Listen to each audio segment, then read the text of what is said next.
Thank you. Mr. Williams, file item 3, AB 485.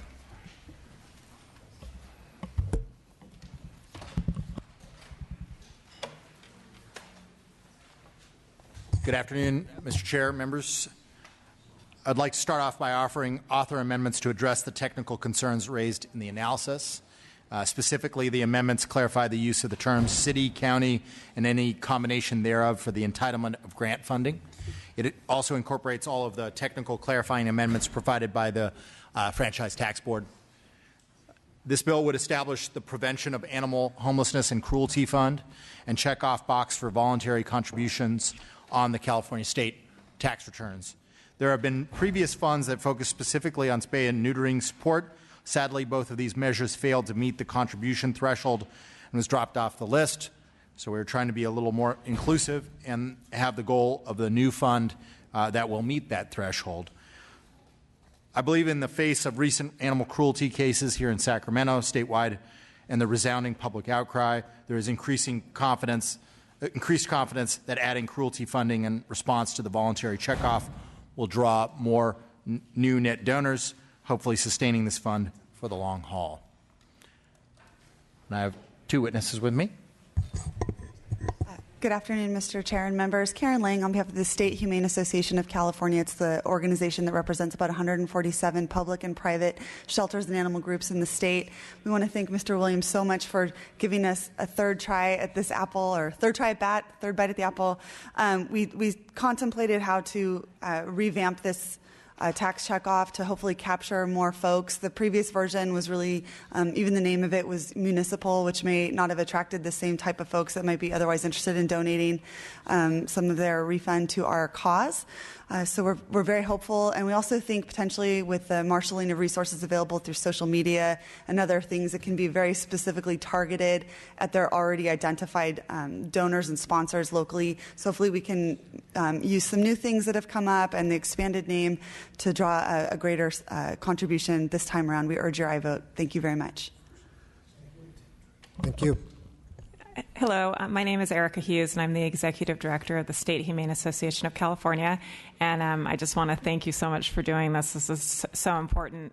And just to reiterate that the past ones just were spay-neuter, and this one would provide that money would go toward the prevention, investigation, and prosecution of animal cruelty and neglect, which is so important. I can't tell you how many calls I get from around the state with people who are witnessing animal cruelty and neglect on a daily basis and are unable to find resources in their local communities for handling it.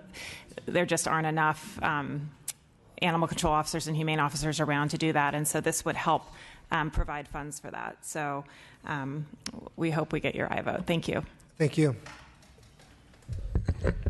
Good afternoon, Mr. Chair and members. Kevin O'Neill, Senior Legislative Director for the ASPCA, in support of the bill. Thank you, Assemblymember Williams, for introducing this again. The ASPCA operates a spay-neuter clinic in Los Angeles. For the past year, we've done 5,000 fully subsidized surgeries in that area, and we appreciate the new approach to this type of tax fund checkoff and look forward to supporting its success should it come along. Great, thank you. Anyone else in support? Anyone in opposition? Questions from the committee? So the motion is do pass as amended to appropriations. Is there a motion? In a second? Second. Great. With that, we'll take a roll call vote. Ting? Aye. The motion is do pass as amended to appropriations. Ting? Aye. Ting, aye. Bro? Aye. Bro, aye. Dabinet? Gibson? Aye. Gibson, aye. Hernandez? Mullen? Patterson? Quirk? Wagner? Aye. Wagner, aye. Bill is on call. It needs one. Yeah. So the bill's on call. It needs one more vote. Thank you, Mr. Williams. Thank you, Mr. Chair. Mr. Cooley, number 7, AB 924. Thank you for your patience.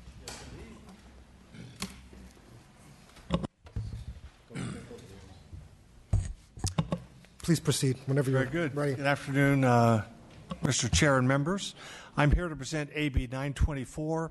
This bill will reinstate the State Children's Trust Fund as a donation option as people pay their income taxes to support child abuse prevention programs in California. I definitely want to thank the committee staff in working on this bill and look forward to their continued assistance to make sure that we are doing everything decently in order with respect to this area of the law. The Children's Trust Fund is supported by a checkoff system. It fell off the income tax. It's been in place since 1983, and they've increased its amount each year, and it needs to maintain a certain level. So in the recession, in 2014, it did not have a sufficient level in there to maintain the fund, which by then the requirement was over $300,000. It was over $300,000, but not over its required $324,000. This will reinstate it. These programs are extremely important, and particularly during a recession, actually, the level of child abuse increases as families are under pressure.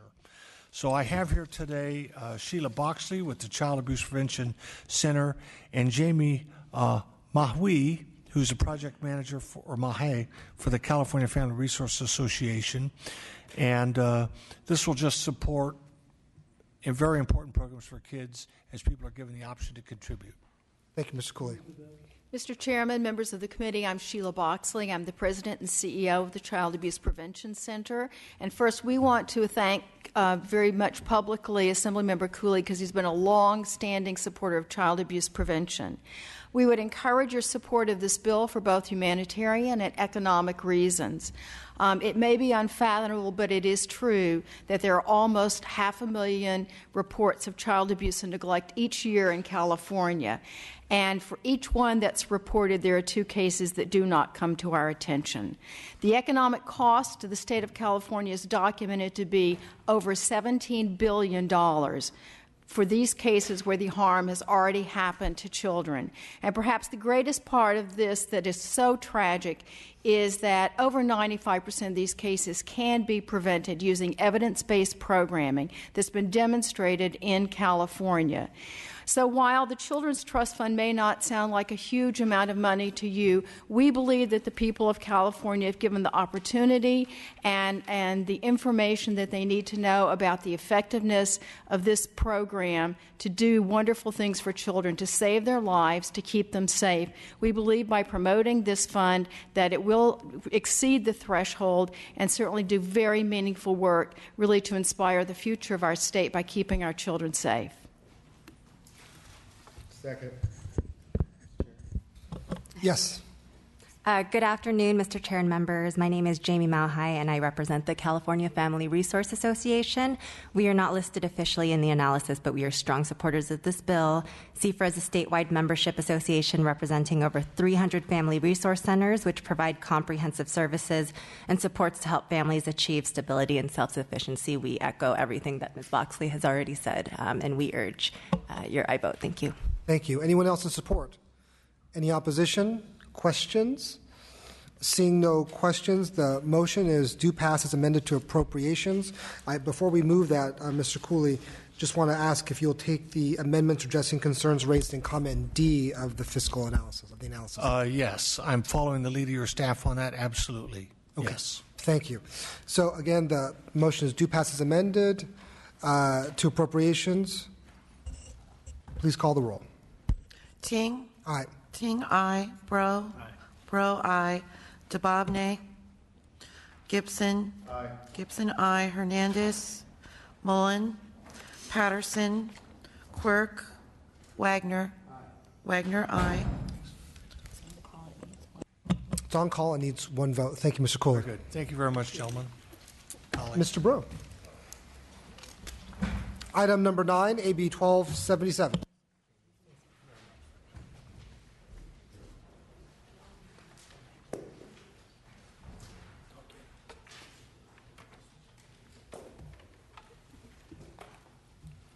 Thank you, Mr. Chair and members. I'd like to begin by accepting the committee's suggested amendments addressing the outstanding jeopardies issue. AB 1277 relieves taxpayers facing severe financial hardship by allowing the BOE Taxpayers' Right Advocate to return a larger portion of their levy.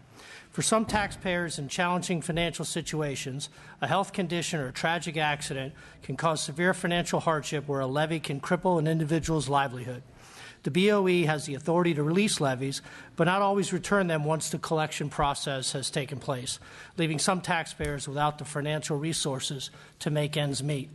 In recent years, distressed taxpayers who have had levies enacted against their assets by the BOE have come to the Taxpayers' Right Advocate requesting assistance. The amount of that levy the Taxpayer Right Advocates may return has not been increased since 1996. AB 1277 increases the levy return amount from $1,500 to $2,300, allowing adjustment for future inflation. This committee voted in unanimous support of the same bill authored by Mr. Bloom in 2013. Life happens, and it's important that we allow the Board of Equalization and the Taxpayer Right Advocate to provide humanitarian relief to taxpayers in dire circumstances.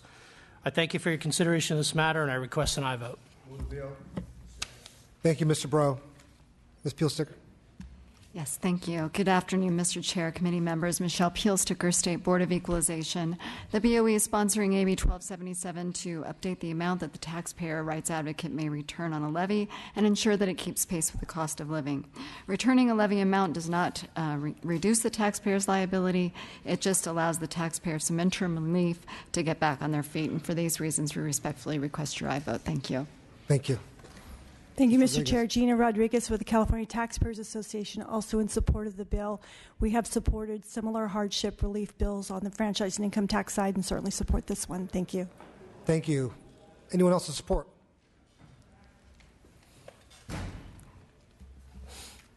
Tim Morin, Office of Fiona Mom, Board of Equalization Member, District 2. We're in strong support. Thank you. Anyone else in support? Any opposition? Committee. Seeing no opposition, committee comments or questions? Seeing none, I have an aye recommendation on this legislation. Seems to make sense. The refund hasn't been adjusted for inflation for quite a long time, so thanks for the good bill, and I'll be supporting it. Thank you, Mr. Chairman. With that, the motion is due pass as amended to appropriations. And believe we had a motion and a second, so please call the roll. Ting. Aye. Ting, aye. Bro. Aye. Bro, aye. DeBobne. Gibson. Aye. Gibson, aye. Hernandez. Mullen. Patterson. Quirk. Wagner. Wagner, aye. It's on call. Needs one. Great. It's on call. Needs one vote. And I'll be, now it's my turn to present. I'll be presenting file item 4, AB 681.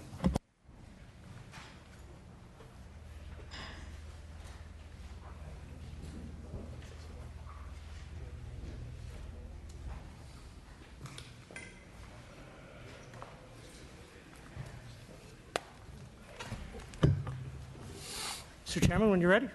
Thank you. AB 681 is a bill that I've been working on for a number of years. I'd just like to thank the Board of Equalization and their entire assessment survey team in working very closely with us to find a program that will work. This was a bill that came out of a concern of mine when I was the assessor in San Francisco and the length of time it took to do the surveys. So based on that, we are working on a 3-tiered system which will reduce the amount of time needed for a survey, which is the audit of every single county assessor in the state. And by doing that, we will be able to reduce the time amount from 1 year, from 2 years to 1 year. And we'll be doing that by using a 3-tiered system of a 3-tiered system process. So again, Tier 1 will be having all the 10 largest counties, and those will be surveyed every 5 years. Tier 2 will be the next 10 largest counties, and those will be will be sampling those counties and be conducting a survey. And then Tier 3 is the remaining 38 counties. And they will be doing 3 surveys and 2 samples on 5 separate counties every year.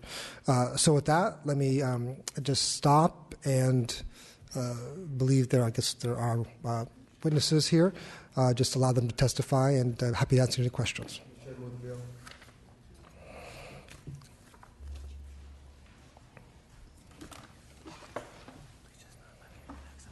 Oh, yeah. I forgot to mention that we will accept the amendments on page 4 of the analysis. Thank you, Mr. Chairman. Witnesses in support? Hello, Tim Moreland with Office of Fiona Ma, Board Equalization District 2. I'd like to, Ms. Ma is very pleased to support Assembly Bill 681. We appreciate all the efforts of Mr. Ting and his staff to work with the timeline on the assessment practices survey to help us better implement that.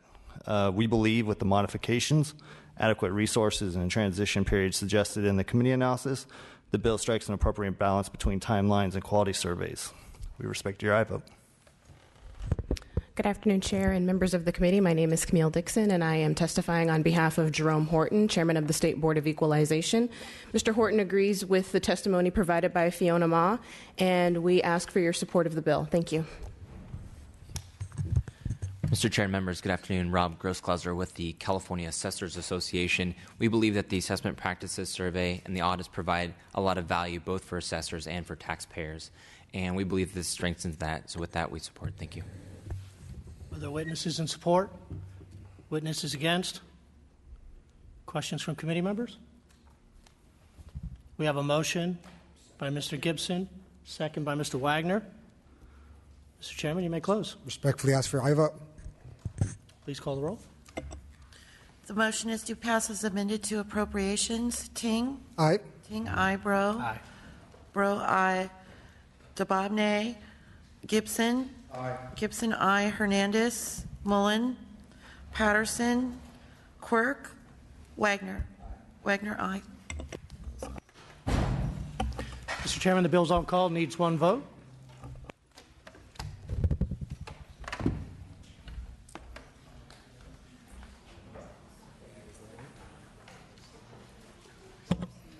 So if the sergeant can call the absent members, we'll hold the roll open for another 10 minutes. Thank you.